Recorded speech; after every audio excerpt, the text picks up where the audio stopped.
Hi, my name is John Hodges. I'm a VP of Product Strategy at AvePoint, and I'm joined here in the New York MTC today by...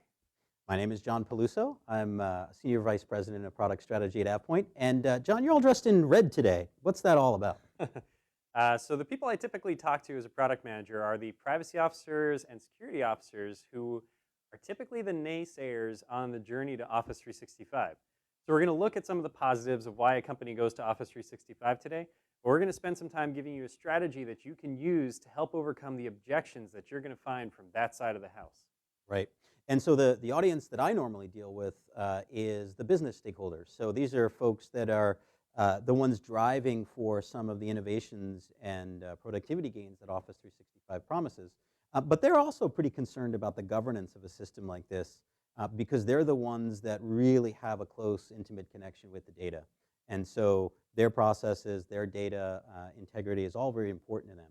And so if we take a look at this, we can tell a few stories, but a great story is just AvePoint itself. Yep. And how our team is collaborating in Office 365. It's fundamentally different than what we did before.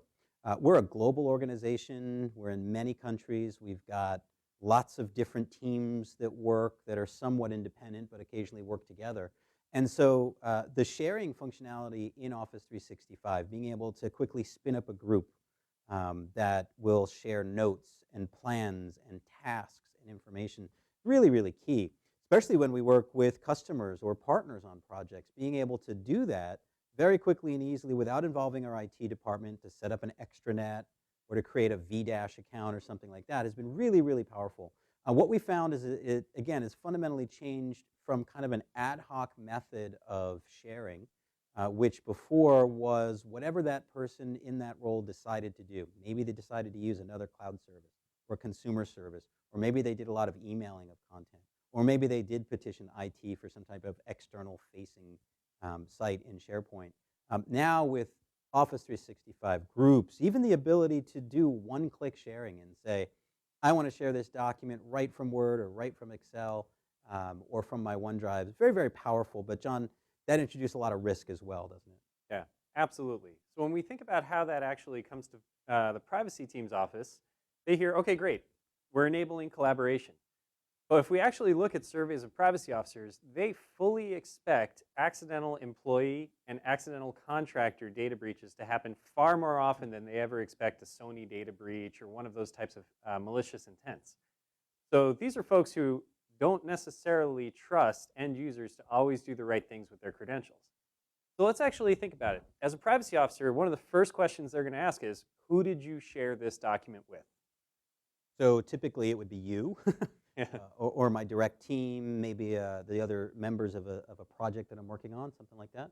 Right. So if we actually take a look at what that looks like in Office 365, if we're to go and say, okay, we're going to share this document here, or even this library, by default, what you're essentially doing is giving that person member rights to your site or to your document. So what can somebody with member rights do? They can go on and add other members or invite other people onto your site. So you might have trusted your direct team, but if you actually read the fine print here, we're essentially going to, by default, allow members to invite others to that team site. So you trusted your PMs. The PMs trusted an engineer. An engineer trusted a contractor, and on and on and on. So you might be able to answer an audit that says, I know who I gave access to that document to, but you don't know where it went after that. And that's the key, right? That's the key, because folks in your role need to be able to say in an audit, I can account for the sharing activity. Exactly. It's not just a productivity or a governance thing. And this is a very big deal. And I'm curious how many people who are using Office 365 even know that this is the default functionality. So this is a setting that comes out of the box on lists and libraries, and essentially it's on sites when you use them in Office 365. So it's a key thing. We know from our history that one of the top 1-2 things that people are concerned about and have difficulty with in SharePoint and OneDrive is permissions management. And so what we're doing is we're actually taking permissions management, which before folks may have kept very close to the belt, either restricting that to IT departments or by training specialized group of individuals to do permissions management. And you essentially are giving everyone in your organization with edit rights permissions management capabilities. Yeah, absolutely. So to give you guys an example of where this has come to fruition, we had one major retailer that had over 100,000 users. And because the privacy team couldn't account for who was getting information and where that information was being shared, they put a stop to the entire OneDrive rollout. So the funny part is that didn't stop collaboration from happening. Right. The company went out and bought other third-party vendors to help them execute their external sharing. Right. And so in the end, now what was meant to bring the company together to help them collaborate better and to give more trust to the users ended up breaking them further and further apart. Right, right. And you can understand the concern, right? In OneDrive, especially, we see a lot of concerns about OneDrive. And in OneDrive, it's essentially you can share or you can't, right? And it's a fairly global setting to allow things like external sharing. But sometimes that's not enough nuance, right, for what people want to do. Now, the reason why we feel that permissions management is such an important thing is because permissions management is the foundation of securing your data in a world where a product like Delve exists. In the old world that we lived in, we had this concept of security by obscurity, and I may have had access to things that I didn't know about, but generally speaking, unless I knew where they were or what they were called, it would be hard for me to find them. Those of you that have been on SharePoint for a while understand it used to be search that was to blame. Search surfaced all of these documents. We all have a story about going to search for someone's name and files popping up with their HR records or something because they were improperly permissioned. But with Delve, that feature's sole purpose is to surface things that I have access to that potentially I didn't know about, right, or wasn't currently working on. So permissions management becomes all that more important.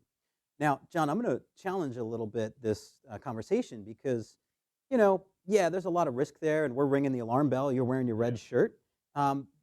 But Microsoft is committed to and regularly rolling out some controls that'll allow me to do things like say, hey, this file should never be printable or readable by people outside the organization, or certain people shouldn't be able to get to certain services.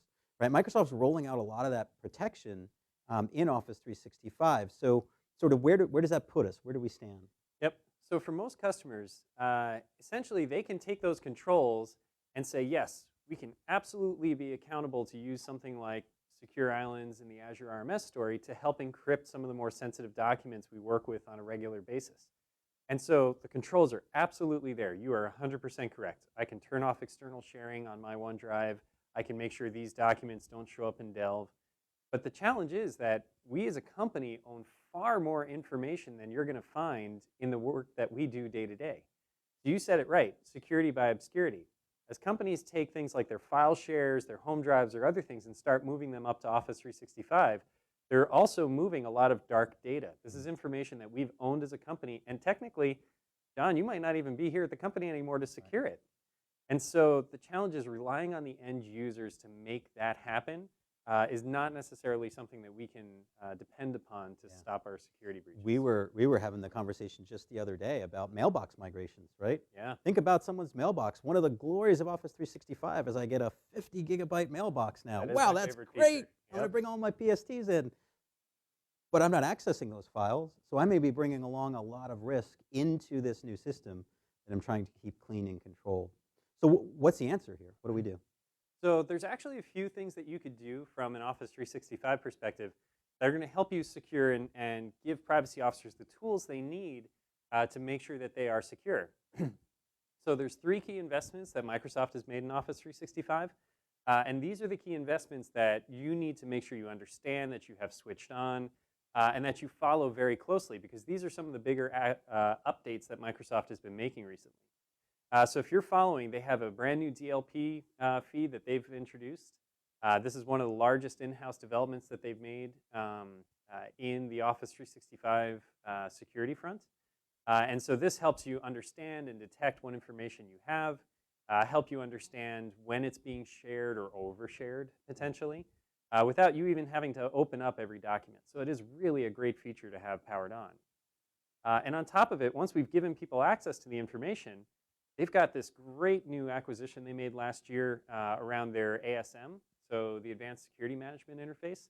that's going to help you protect against people having the impossible traveler scenario where someone with your credentials logs in from China. One of my favorites.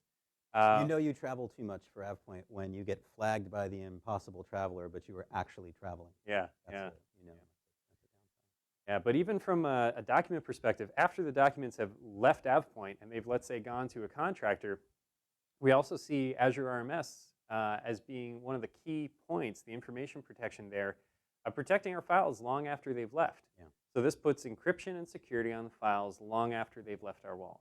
So you can understand, John, that folks on the business side or folks outside of the teams that you talk to, this becomes a little bit of alphabet soup and really understanding what's DLP versus RMS versus this versus that. So probably one of the most important things for customers to do is to definitely make sure that if you don't have a good core understanding of this stuff, that you engage with your Microsoft team or Microsoft partners such as AvePoint. This is really, really important, the level of capabilities that people have. I know from back in the old days, RMS has been, a capability in Windows Server for many, many years. Right. And the use case resonates top to bottom with every organization. Who doesn't have documents, emails that they want to be able to protect and restrict what happens to it after it leaves their walls? It's just that in the past, the deployment and management of the infrastructure was so difficult. Now there's no excuse. Microsoft is running this as a service, so definitely go out and learn what these things can do for you. And you'll learn potentially where you may need some additional capabilities as well. Yep, absolutely. So when we actually think about this from a privacy and auditor perspective, right, given the red shirt I'm wearing today, it's more than just simply turning on the controls. It's the ability to say to someone, I actually do have controls, and you know what? They're working. Mm-hmm. Because without that, you're left with a lot of doubt and question marks from government regulators, from compliance industries, and a lot of other places. So one of the engineering companies we work with was once hit with over a $50 million fine. It was an enormous fine for simply having poor access controls around the information that they have. Right. And so, yes, these three strategies definitely would have helped them, but what they were lacking was the reporting that came out to essentially say, here's the controls that we need to put in place. So when it came to DLP, that's great. You can flag when someone's overshared information, but how now do I go about generating an incident that's going to get followed up on? How do I create a risk report that says, yes, we actually are oversharing. It's time for a monthly sales training to make sure that people understand that you need to restrict the data there. So it's not just the operational, right? It's about being able to sort of have this auditable history about what's going on. Absolutely. And the same goes for what's going on with ASM as part of the advanced security management. It's great that we can alert when people are abusing their credentials, but what type of process do we have wrapped around their credentials to know how they're actually using them to begin with? The same thing from an RMS perspective. It's great that we can work with that subset of data that we have open on a day-to-day basis, but what about the vast majority of information that we own as a company? So here, there's a lot of risks. So we talked today and we said we promised that we would offer you some strategies on how you could actually implement something that a privacy officer would be able to work with and be able to report back to and be able to save some money at the end of the day. So what Gartner calls this layer, the piece that we were talking about the advanced reporting, really comes down to data-centric audit and protection, DCAP, data-centric audit and protection. More letters. More letters. Awesome. We need more in the alphabet soup here. So the key here is that it is not RMS, it is not DLP, it is not any one of these other strategies you might be able to purchase to secure your information. It's actually a summary of all of the above. It is something that helps control, helps you understand, and helps you report back to say that we have security in place. That makes sense. Absolutely. So from a strategy perspective, typically you would go about deploying Office 365 or deploying one of these solutions after you've already gotten the phone call that we're pulling the plug on OneDrive. So let's say that we've pulled the plug and said, now we need to figure out how are we going to gain confidence back in the cloud so that we can start our deployment again. So there's 3 easy steps. There's 3 phases that we go about with every one of our customers, but that we've Step A, before we get to step 1, is to involve those security and privacy officers in your deployment plans so that you don't get the plug pulled. Yes. Right? So that's precursor. But Yep. let's just say we didn't do that. Okay. Step number 1. Go ahead. So we'll say privacy by design is a very, very good Yes. pre-step before you actually get engaged here. Absolutely. So the first step is to actually help a privacy officer understand their fears. I can't tell you the number of privacy officers I've talked to that just assume that the cloud is bad. The Yep. cloud is just somebody else's computer. The cloud is bad. And you hear that over and over again. And so we have to help them understand, how big is your fear and what are you actually afraid of? It's like the old concerns about data center security Oh, yeah. and vendors sending Microsoft, show me your data center is secure, when it's probably exponentially more secure than what they had before. It's just that you're right. It's because it's cloud. Yep. There's risk, and it's a new world that they need to be brought into. So yeah, totally makes sense, John. Yeah, absolutely. So generally, the first step that happens is we say, okay, what are you typically concerned about? So we go through an inventory, and again, this is before you migrate. This is before we switch on the cloud, so that we get the privacy by design from the beginning. We essentially look at, where are we coming from? Are we taking our old home drives up to OneDrive? If that's the case, we got to account for all the people that have left the company but still left behind their data. Yep. So what we're trying to do is help understand, what do we own, where do we own it, and even who can access it. So we've worked with a lot of companies out there that simply look at their pool of dark data and say, well, there's no way I can turn that on in the cloud. One of our engineering companies had 10 million files that they were moving to OneDrive. And as part of it, again, the privacy team said, no, you cannot move, because we are regulated by ITAR, the International Traffic in Arms Regulations. So they said, you could have military plans in that file share somewhere that's going up to the cloud. Right. So this first step is essential, because it takes a project from zero, where we are not moving at all, where we were able to articulate and said, there's 1% of this data that is regulated. 1%, 10,000 files that you can now manage one-on-one, and you can help understand, where should this belong and where should this be governed. Right. So now, what was essentially a stalled project where the company couldn't work, they couldn't collaborate, they were now able to go up to the cloud with 99% of their users. So this is just night and day. They can start taking advantage of a lot of the benefits in OneDrive and Office 365 after that point. Right. Yeah, so knowing where it is, right? Where is it? Absolutely. What is it? Who should be able to access it? So now we start to move into more of a conversation about governance. And this is a a question that I ask. John asks, "Who have you shared with?" I ask a much simpler question when we do workshops and things like that, and that is, how do you know where to park? The designer of this parking lot designed it in such a way. They tried to maximize the safety of it. They tried to maximize the productivity of it. How many cars can we get in here? And you always recognize those parking lots that try to skimp a little bit, where it's like, who has a car that narrow? Right?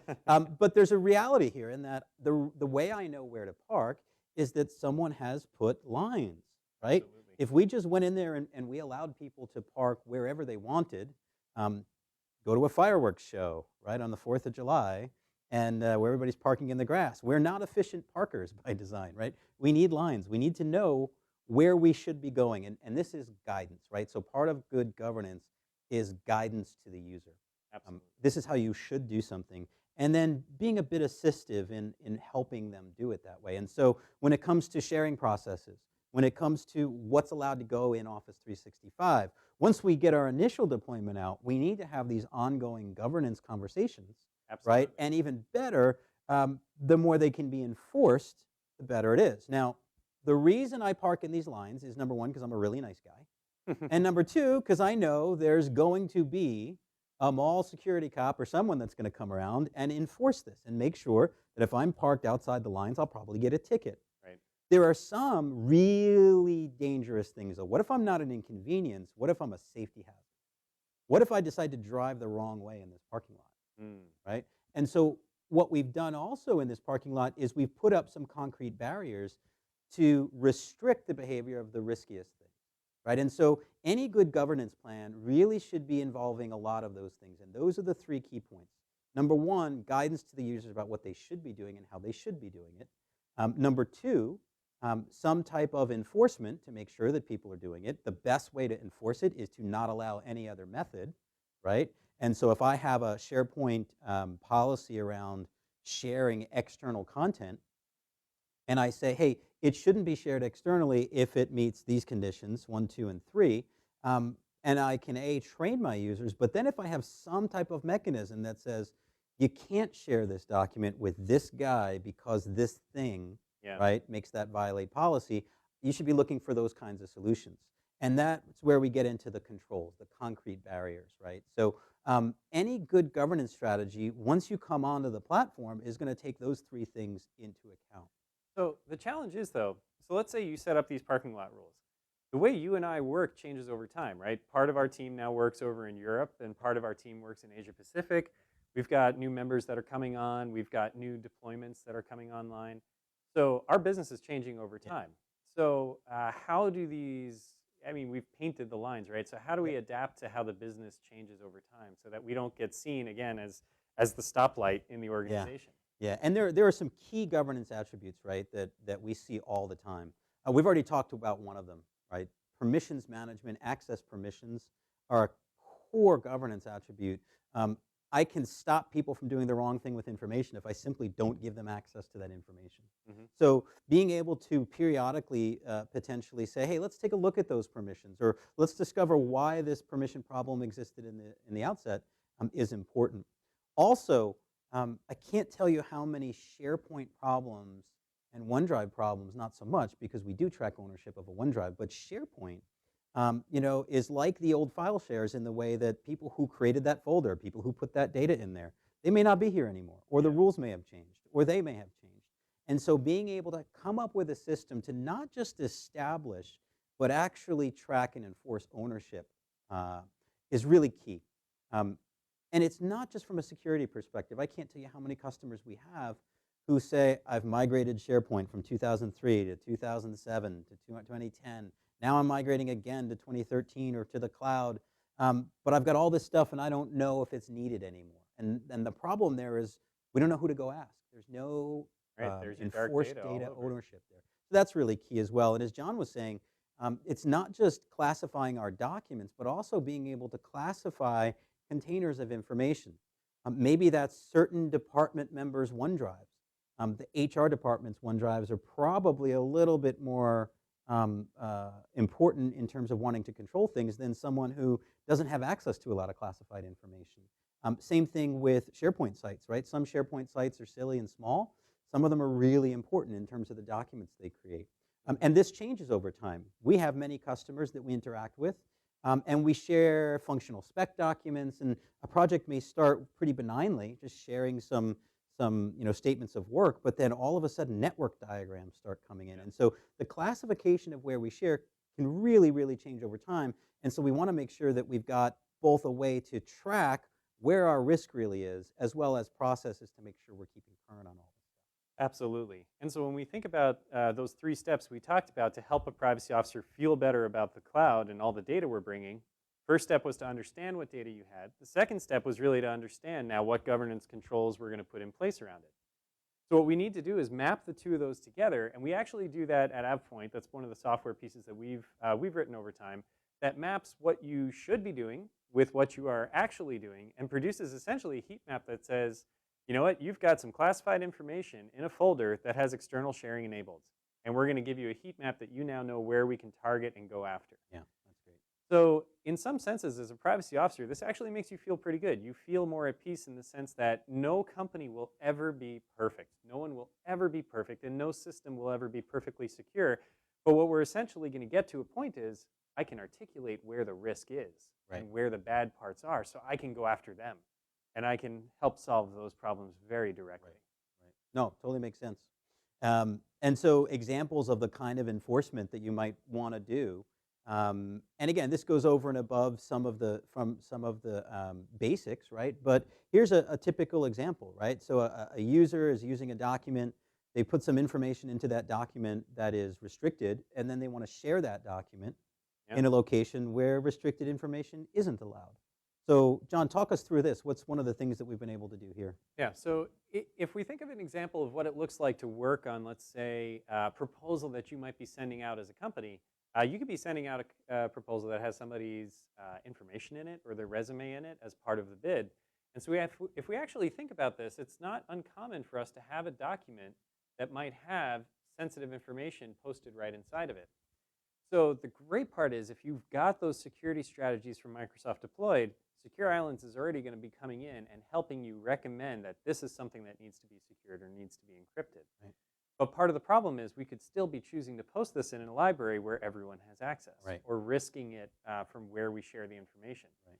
So if we were to go and actually start uploading this information here, what we need is something that's going to not only automatically classify my data and show that it's highly restricted, but also come in and maybe help us redact the information so that everyone can still collaborate on this proposal, Yeah. but only certain people can see. And that's really the key, right? So again, the controls that we want to put into place have to be flexible enough to let the work get done. Absolutely. And if we had let the natural sort of DLP process manage this, this file would be potentially locked down until its author came back and removed the offending information.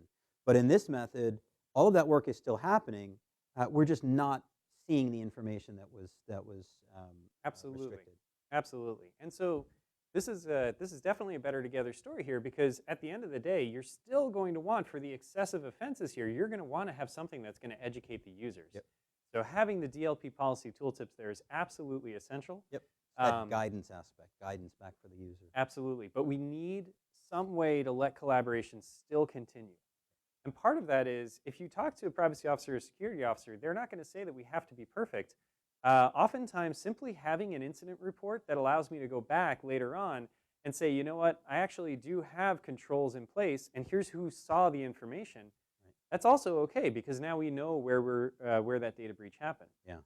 And I know that this is an area, John, that we're doing a lot of work with customers as well in sort of taking those really good information protection features that Microsoft's enabling and then being able to provide more of a role-based dashboard to take that next step and say, okay, I stopped the risk in the moment. Mhm. What are the trends? What's the reporting? What's coming next? How do I follow this potential incident through a workflow?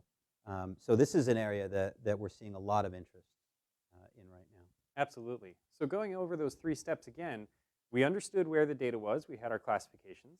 We understood what governance policies should be in place. We had our written parking lot lines as to where sharing was supposed to be happening. Which parking lot are we in? What Yep. rules are going to apply based on what we found in the first step about the data and what kind of controls it needed? Right? Yep, absolutely. But then we took that extra step, and this is crucial, that we went and put proactive controls in place. But all of this has to report back in such a way that a privacy officer or security officer can say, yeah, controls are in place.